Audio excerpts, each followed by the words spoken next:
आलो सज्जनों ते मित्रों फैसलाबाद मनरवा क्लब जिथे रौनकां लगियां सी, लोग आंदे सी जांदे सी, लेकिन हुण रौनकां जिहड़ियां मनरवा क्लब दियां सी ना खत्म हो गईयां, बंद हो गईयां।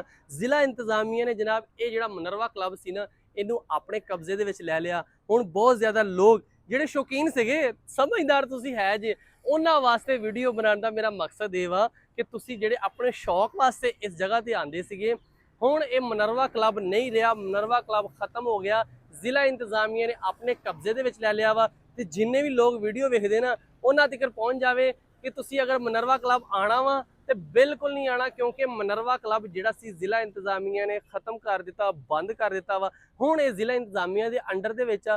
जिला इंतजामिया इत्थे हुण अपनी कोई बिल्डिंग बनावेगी, जिला इंतजामिया कोई ना कोई जो भी सरकारी अदारा बनेगा, लेकिन जिहड़े शौकीन हजरात इत्थे आ रहे ना, बार बार इत्थे आंदे पे ते बूहा खड़कांदे पे, बूहा खोलो, अगों पीरा फोर्स वाले आंदे ते कहंदे जनाब बिल्डिंग खत्म हो गई आ, मनरवा क्लब बंद हो गया वा ते लिहाजा तुसीं चले जाओ वापस। तो जनाब हुण तुसीं आओ भी ना इत्थे, क्योंकि इत्थों तुसीं जिहड़ी शै इत्थों लैण आंदे जे इत्थों हुण नहीं मिलनी।